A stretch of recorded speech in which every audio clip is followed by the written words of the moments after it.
Assalamualaikum warahmatullahi wabarakatuh. Bismillahirrahmanirrahim. Alhamdulillahirabbil alamin.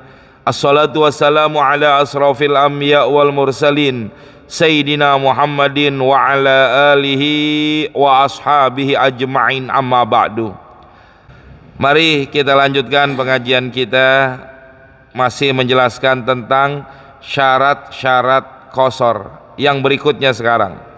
Bismillahirrahmanirrahim. Wa ayyakuna muaddiyan li salatir rubaiyati wa ayyanwiyal qasra ma'al ihrami. Wa ayyakuna, hendaklah ada salat yang ingin diqasar adalah muaddiyan, salat yang ada, bukan yang qadha, ya. Jadi salat yang tidak dalam keadaan status sholatnya itu sholat yang dikodok, tapi sholatnya sholat adaan. Les sholatir rubaiyati, bagi sholat yang 4 rakaat.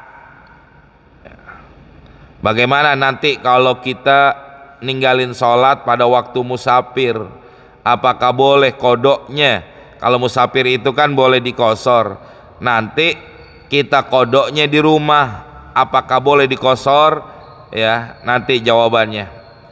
Yang berikutnya lagi, wa ayyanwiyal qasra ma'al ihrami, dan disyaratkan niat untuk mengqasar salat ma'al ihram, dibarengi dengan takbiratul ihramnya. Ya, baik itu ya, pada waktu takbiratul ihram ingin melaksanakan daripada salat tersebut. Ini diantara syarat-syarat daripada mau mengqasar salat.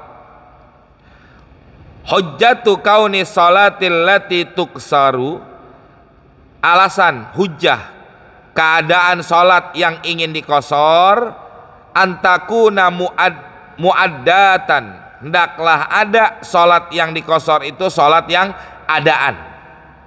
Lima marra minal adillati, dari apa yang telah lewat daripada dalil-dalilnya. Ammal maqdiyatu, adapun ya salat yang diqadha. Ini yang dibahas tadi jamaah, bagaimana kalau kita pengen mengqadha salat, boleh nggak diqasar? Ammal maqdiyatu, adapun salat yang diqadha, fa in fatat, apabila tertinggal salat yang mau dikodok tersebut fil hadari, pada waktu dia di rumah, wa qadhaha, dan dia ingin mengkodok salat yang tertinggal waktu dia di rumah, fis safari, pada waktu dia musafir. Waktu kita lagi di Jakarta, kita pernah ninggalin salat, berarti kan gak boleh diqasar karena kita dalam keadaan hadar, dalam keadaan tidak musafir. Terus waktu kita lagi musafir, kita ingin mengkodok sholat kita yang kemarin atau beberapa hari yang lalu yang kita tinggalkan, apakah boleh diqasar mengkodoknya? Jawabannya, wajaba alaihil itmamu, maka wajib atas orang tersebut mengkodok sholat yang ditinggalkan pada waktu di rumah, dan dia laksanakan kodoknya itu pada waktu musafir. Wajib bagi orang tersebut al-itmam, wajib sholatnya sempurna, artinya tetap 4 rakaat, tidak boleh diqadha, nggak boleh diqasar, begitu jamaah ya. Alasannya kenapa? Alasannya nih, li'annaha, karena sesungguhnya ya dilaksanakan tetap wajib itmam, tarot tabat fi zimmatihi, karena sudah tersusun atau sudah terjadi ketinggalan sholatnya itu fi zimmatihi, di dalam tanggungannya. Berapa tanggungannya? Arba'an, 4. Pada waktu dia meninggalkan sholat itu, dia kewajiban berapa rakaat? 4. Umpama yang ditinggalkan di sholat zuhur, umpama nih orang pernah meninggalkan sholat zuhur, pada waktu dia meninggalkan waktu sholat zuhur, berapa rakaat yang wajib dikerjain? 4. Maka waktu dia ingin mengkodoknya nanti sekalipun dalam keadaan musafir, tetap kodoknya wajib 4, nggak jadi 2. Kenapa? Karena tanggungan yang dia harus bayar sholatnya itu harus 4. Kenapa? Karena dia ada di rumah. Begitu jamaah. Jadi artinya orang yang mengkodok sholat pada waktu dia dalam keadaan hadar, walaupun dia kodoknya pada waktu musafir, tetap kagak boleh dikosor. Begitu jamaah. Jelas ya? Jelas? Hati-hati jamaah. Karena memang banyak aturan-aturan di dalam mengkosor ataupun menjamak daripada sholat-sholat. Ini diantaranya. Kalau tidak memenuhi aturannya, maka nanti sholat kita dianggap kagak sah. Kalau tidak sah berarti sama aja kita belum sholat. Itu maksud demikian. Wa qala al-Muzanni, Imam Muzani berkata, walahu qasruha. Kalau kata Imam Muzani boleh dikosor, walaupun sholat yang dikodoknya itu ditinggalkan pada waktu di rumah. Kata Imam Muzani, ya. Alasannya kenapa? Wahakal Mawardi, begitu juga menghikayatkan atau ya memberikan pendapat Imam Mawardi. Wajahan, satu pendapat, misluhu, sama seperti pendapatnya Imam kelewat tadi. Wada'a Ibnu Mundzir wal Imamu Ahmad al-ijma' ala dzalik wa qala al-Muzani, ya. Misluhu, yaitu seperti pendapatnya Imam Mundzir. Alasannya kenapa nih? Tadi Imam Muzani membolehkan untuk mengkosor sholat yang ditinggalkan pada waktu dia di rumah, sedangkan mengkodoknya dalam keadaan musafir. Alasannya kata Imam Mawardi, li'annal i'tibaro, karena sesungguhnya yang menjadi ukuran, yang menjadi penilaian biwaktil qodoi, pada waktu dia mengkodoknya. Jadi kodoknya di mana? Musafir, ya silakan untuk dikosor, ya. Makanya sebalik begitu juga jamaah. Kita waktu musafir meninggalkan sholat, umpama kita lagi musafir ninggalin sholat, terus kita kodoknya waktu kita di rumah. Kalau kata Imam Muzani boleh dikosor. Kenapa? Karena yang menjadi yang menjadi alasannya seperti itu. Ada yang mengatakan juga, kalau menurut asal Imam Syafi'i mengatakan kalau dia mengkodoknya di rumah berarti nggak boleh kosor sekalipun ditinggalnya dalam keadaan musafir. Ya, itu asalnya begitu jamaah. Kayak tadi nih, dia tinggalinnya di rumah, dia mengkodoknya lagi dalam keadaan musafir, boleh nggak kosor?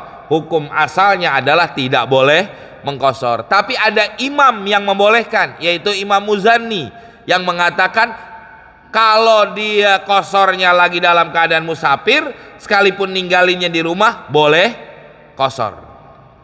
Kan begitu. Ya, sebaliknya begitu juga. Kalau seandainya dia ninggalin sholat dalam keadaan musafir, dia kodoknya di rumah, hukum asalnya adalah tidak boleh kosor. Kenapa? Karena dilihat di rumahnya. Tapi ada pendapat ulama yang mengatakan boleh kosor. Tapi lebih kuat mana? Pendapat yang mengatakan tidak boleh kosor. Tuh hadirin, ya. Jadi ini kejadian baru kemarin jamaah. Saya pulang dari Jeddah itu jam 8 pagi, ya. Sampai di Suta itu kurang lebih jam 10 malam. Kan ada 2 sholat yang kita tinggalin, Zohor sama Asar, ya. Maghrib Isya kita bisa jamak takhir. Lantas jadi kejadiannya ada jamaah yang nanya, Tat, saya kayaknya nggak mungkin nih sholat di bandara, orang pakaian kotor semua, dibilang najis, ntar sholatnya di rumah aja dah, dia bilang begitu. Akhirnya saya bilang silakan, cuma jadi kodok ya. Karena saya tanya, emang nggak sholat di atas pesawat hormatul wakti? Enggak. Oh, kenapa? Alasan dia najis. Saya bilang kalau hurmatul waktu ya najis mau apa ya silakan aja. Nggak ada peraturan seperti itu. Tapi ya memang begitulah ya. Akhirnya gimana? Kesimpulannya dia bilang, Tat, boleh nggak saya mengkosor sholat pada waktu nanti di rumah, yaitu zohornya, asarnya. Kalau maghrib kan nggak mungkin dikosor. Kalau isaknya adaan karena memang waktunya belum habis. Ya, nah ini pertanyaan kayak begini nih jamaah. Saya bilang ya jangan dikosor, kan kita ninggalinya lagi musafir. Walaupun kita ninggalinya lagi musafir, yang jadi patokan adalah kita kodoknya di mana? Di rumah. Kodoin aja sesuai dengan iktibarnya. Sekalipun ada pendapat ulama yang membolehkan untuk mengkosor sholat zuhur asarnya karena ditinggalkan pada waktu musafir.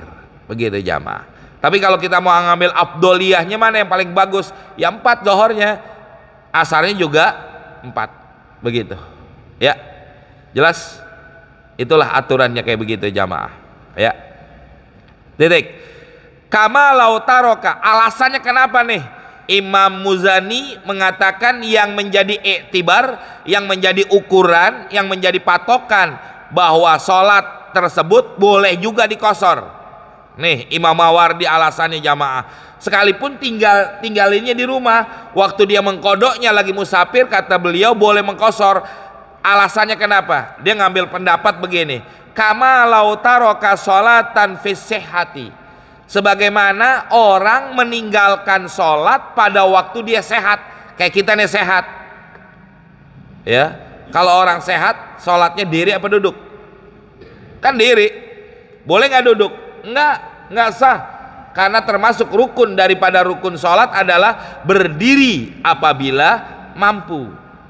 Nah, alasan Imam Mudani, beliau mengatakan sebagaimana orang meninggalkan sholat pada waktu sehat, lahu qadauha fil marodi, maka bagi orang tersebut boleh mengkodok sholatnya pada waktu sakit qaidan, dalam keadaan duduk. Tuh.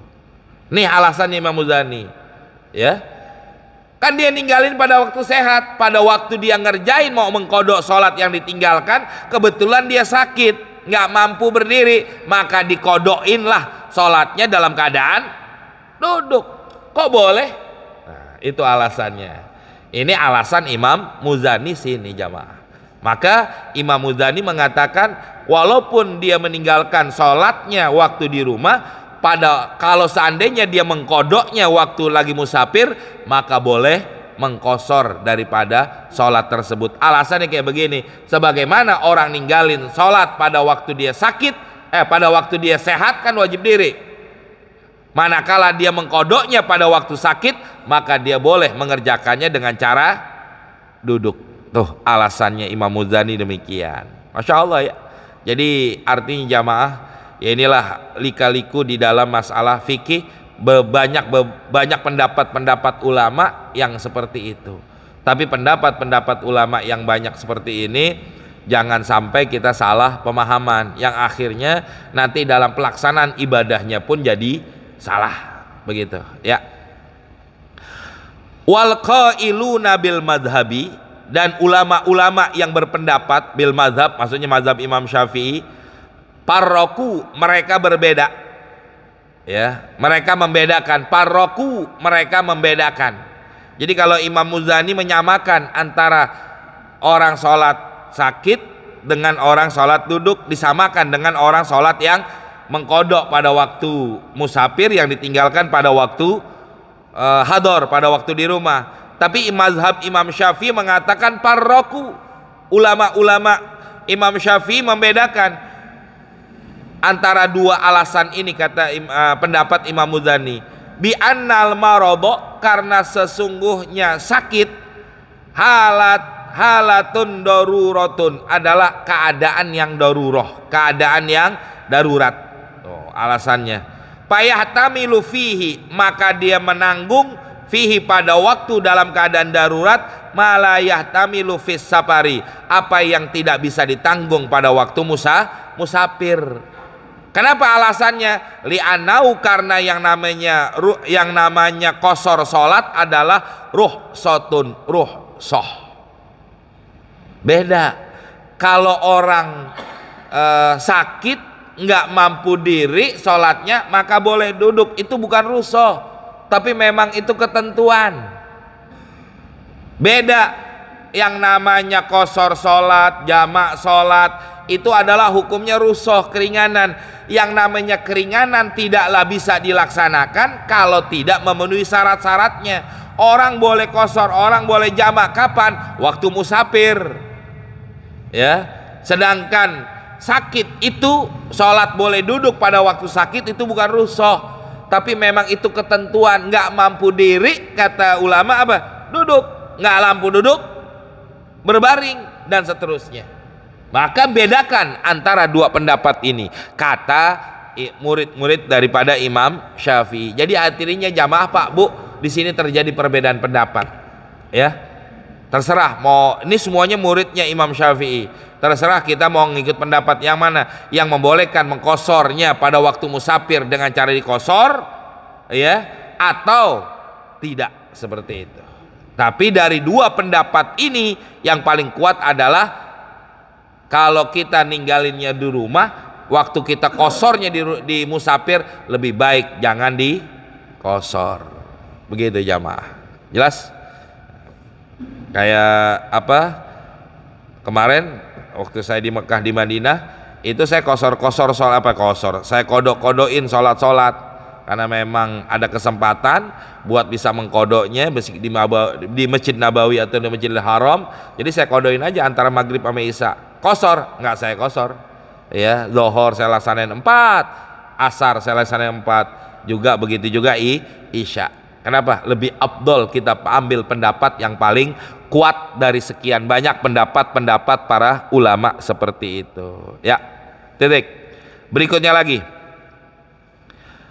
Annahu law syara'a fi sholati, ya, annahu bahwasanya law syara'a, kalau seandainya dia memulai fi sholati, di dalam sholat, qaiman, diri, sehat, ya, rakaat pertama dia diri, rakaat kedua dia masih berdiri, summa tara'a al maradha, kemudian datang sakitnya, rakaat ketiga nggak mampu diri, lahu ayyak udah, maka orang tersebut boleh duduk.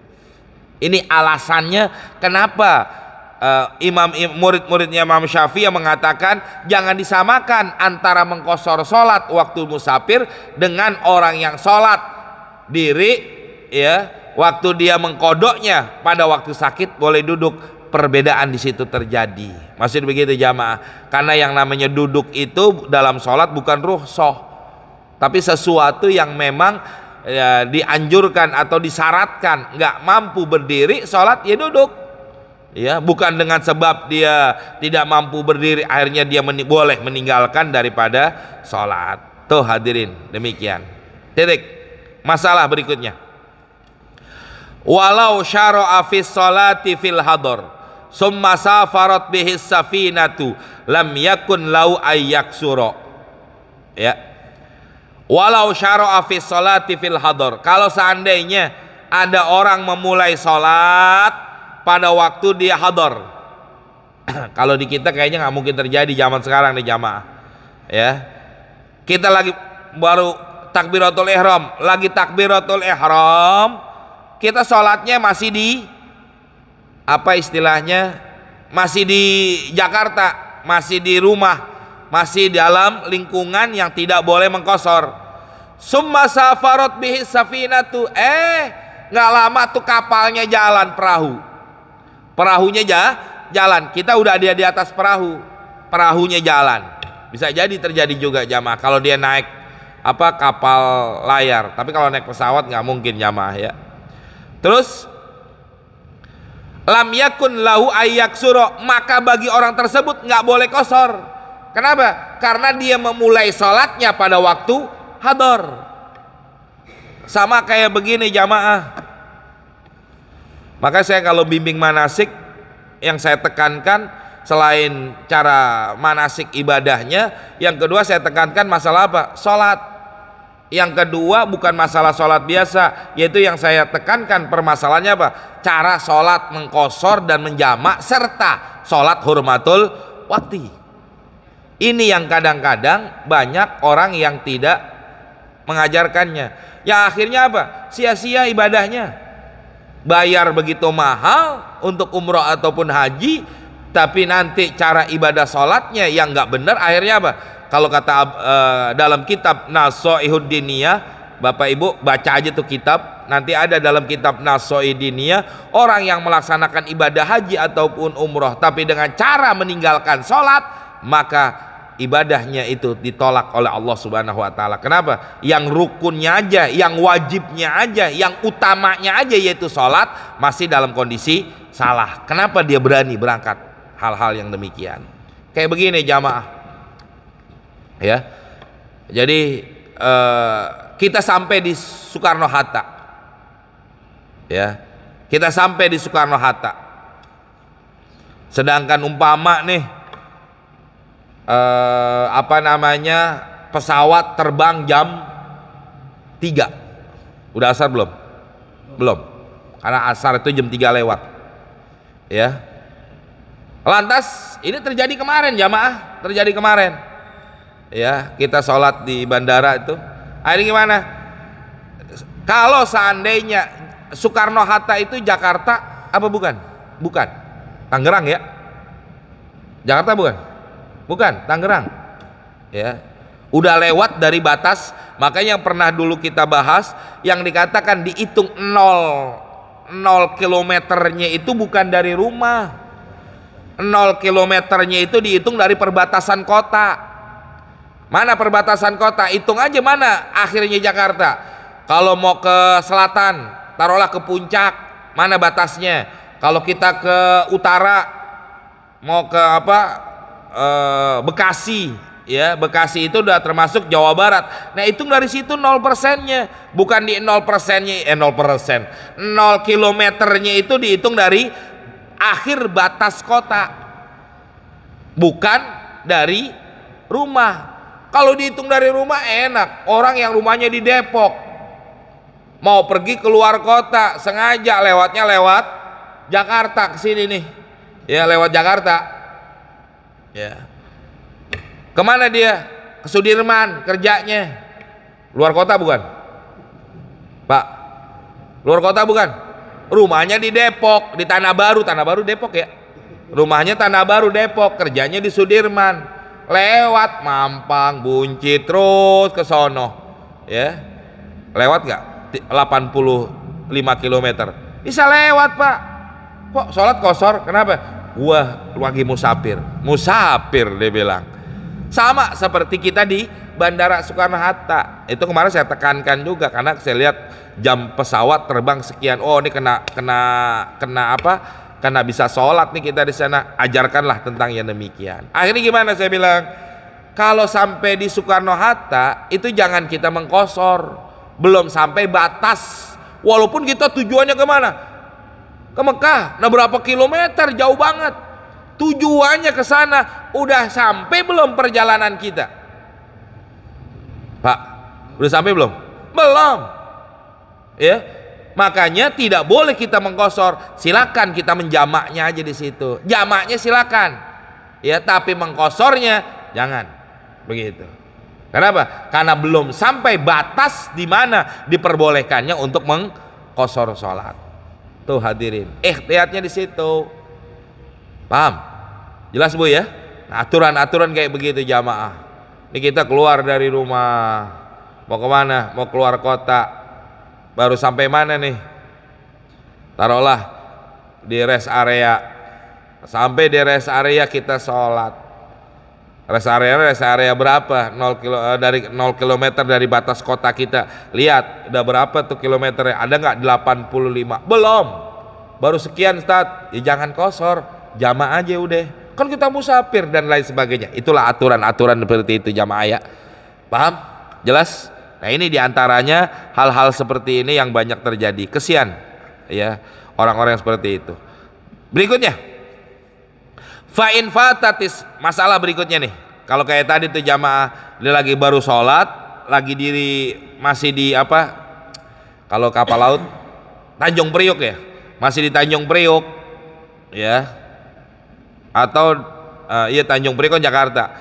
Nggak taunya apa? Tuh kapal lewat, kapal jalan, sambil di tengah jalan udah kita niat kosor aja dah, nggak boleh. Tetap sholatnya itmam 4 rakaat. Berikutnya masalah fa in fatatis sholatu fis safari, apabila dia tertinggal sholatnya pada waktu musafir, qadha fis safari, dan dia pengen mengkodoknya juga pada waktu musafir, au fil hadari, atau dia pengen mengkodoknya pada waktu di rumah, hal yuksaruha, apakah boleh dikosor?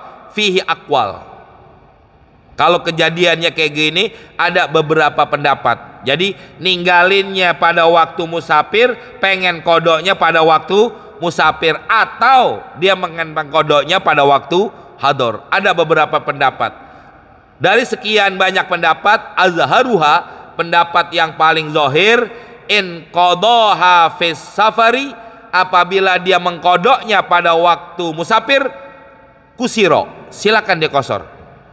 Ya, kalau ninggalinnya sholat pada waktu musafir, dia mengkodoknya pada waktu musafir, silakan. Ya, kodoknya dengan cara dikosor juga, boleh silakan.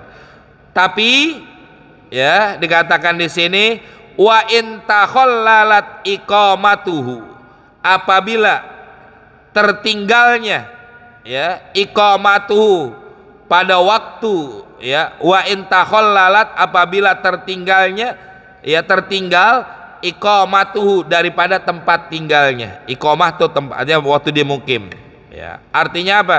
Kalau memang dia sudah meninggalkan daripada tempat tinggalnya dulu, keluar dulu dari batas kota. Kalau masih benar dia udah musafir, udah keluar dari rumah tapi baru sampai Istiqlal, udah keluar dari rumah tapi baru sampai Istiqlal, udah musafir belum? Belum. Akan saya udah keluar, saya mau niatnya keluar kota, mau jauh, mau taruhlah mau ke Jawa Tengah, kan jauh banget, tapi baru sampai Istiqlal, saya kodok sholat saya tinggalin, boleh apa enggak? Enggak boleh. Begitu maksudnya. Jelas? Ya Pak ya. Wa in qadhaha fil hadari, apabila dia mengkodoknya pada waktu dalam keadaan dia rumah, ya. Bagaimana kalau di rumah? Dininggalinnya pada waktu musafir, tapi dia pengen kodok ini di rumah, atamma. Sholatnya harus 4 rakaat, itmam baginya. Hadza ma sahhahu Rafi'i wan Nawawi. Ini yang telah disahihkan pendapat oleh Imam Rafi dan Imam Nawawi.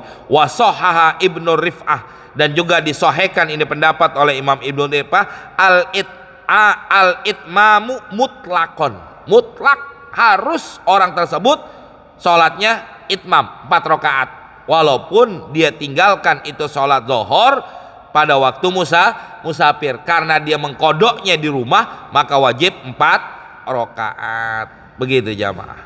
Jelas? Jadi ada aturan-aturan tertentu.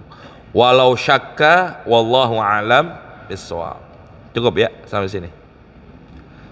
Silakan mungkin kalau ada ditanyakan.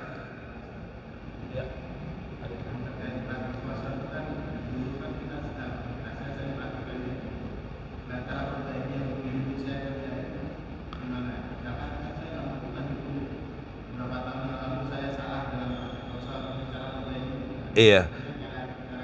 Maka cara gantinya bagaimana kalau sholat-sholat kita yang dulu yang banyak kekurangannya dan lain sebagainya, ya apakah dengan ketidaktahuan kita, dengan ilmu kita belum ada dan lain-lain sebagainya, maka para ulama menganjurkan buat kita ini mengkodok aja, udah kita anggap itu kodok. Karena apa? Karena sholat yang tidak sempurna, walaupun kita mengerjakan sholat, maka sholatnya dianggap tidak sholat, artinya tidak sah. Kalau sholatnya tidak sah berarti seakan-akan kita meninggalkan sholat. Maka kesempatannya bagaimana? Sama kayak puasa-puasa Pak, ya. Lebih baik apa? niatin kodok. Makanya saya kalau lagi umroh itu saya kodok-kodokin semua. Niatnya apa? Sholat yang pernah kita tinggalkan atau sholat yang belum sempurna dulu, yang dengan sebab tidak ada ilmunya kita kodokin sekarang. Niatnya kodok aja udah. Untuk apa? Menutupi daripada kekurangan atau tidak sahnya daripada sholat kita yang lalu, baik itu sholat ataupun puasa, lebih baik begitu. Kodokin aja caranya ya. Selain itu juga ya, ulama menganjurkan itu bayar fidyahnya. Kita bayarin mudnya, kita bayarin fidyahnya. Tapi umumnya orang kita membayar fidyah kapan? Kalau udah mati. Udah mati baru angkat fidyah. Sekarang kalau punya duit, punya rezeki, bayar aja fidyahnya. Kita punya tetangga miskin, kita bilang ini fidyah saya, kasih, niatin kita bagi fidyah. Untuk apa? Menutupi kekurangan daripada ibadah-ibadah kita yang lalu. Sebaiknya begitu, lebih baik kodoin ya. Walaupun Allah Maha Pemaaf, Allah Maha Pemurah, tapi begini jamaah, orang dikatakan sholatnya enggak sempurna diterima oleh Allah manakala orang itu jauh dari ulama tinggalnya, jauh dari majelis taklim tinggalnya. Nah kalau kita di Jakarta, apalagi zaman sekarang, banyak banget majelis taklim. Kok kenapa sholat kita nggak sempurna? Oh karena saya nggak tahu. Kenapa kagak tahu? Karena kagak ngaji. Magrur yang begitu itu disebut dengan jahil magrur, yang tertipu. Maka pendapat para ulama, kalau seandainya begitu, untuk menyempurnakan sholat kita yang lalu, lebih baik banyakin qadha. Selesai sholat zuhur, naik lagi Allahu Akbar, qadhaan. Nanti selesai sholat asar, naik lagi kita qadha asar, dan lain-lain sebagainya ya. Atau antara maghrib sama isya nggak apa-ngapain, lebih baik kita banyakin mengkodok-kodok sholat kita, begitu ya Pak. Cukup? Mari kita tutup dengan baca Fatihah. Mudah-mudahan apa yang kita baca jadi ilmu yang bermanfaat. Mudah-mudahan ya sholat-sholat kita yang banyak kurangnya mudah-mudahan diterima oleh Allah Subhanahu wa taala ya, dan Allah maafkan, dan mudah-mudahan kita dan keluarga kita selalu dalam lindungan Allah Subhanahu wa taala, dijauhkan musibah, bala, penyakit, fitnah dan lain sebagainya. Dan mudah-mudahan kita dan keluarga kita dipertemukan oleh Allah dengan bulan suci Ramadan dalam keadaan sehat walafiat, dan juga mudah-mudahan kita bisa meraih janji Allah dan janji Rasulnya. Yang pada sakit, jamaah kita, keluarga kita, Allah angkat penyakitnya. Orang tua kita, keluarga kita, jamaah kita, ya guru-guru kita, orang-orang yang berjasa dengan Masjid Al-Mubarakah yang telah meninggal dunia, mudah-mudahan dijadikan kuburnya raudhah min riyadil jannah. Bihaidiniya wa ila hadratin Nabi. Al-Fatihah. A'udzubillahi minasyaitonirrajim. Bismillahirrahmanirrahim. Alhamdulillahirabbil alamin arrahmanirrahim maliki yaumiddin. Iyyaka na'budu wa iyyaka nasta'in. Ihdinas siratal mustaqim. Siratal ladzina an'amta 'alaihim ghairil maghdubi 'alaihim waladdallin. Amin. Bismillahirrahmanirrahim. Alhamdulillahirabbil alamin. Allahumma shalli ala sayidina Muhammad wa ala ali sayidina Muhammad.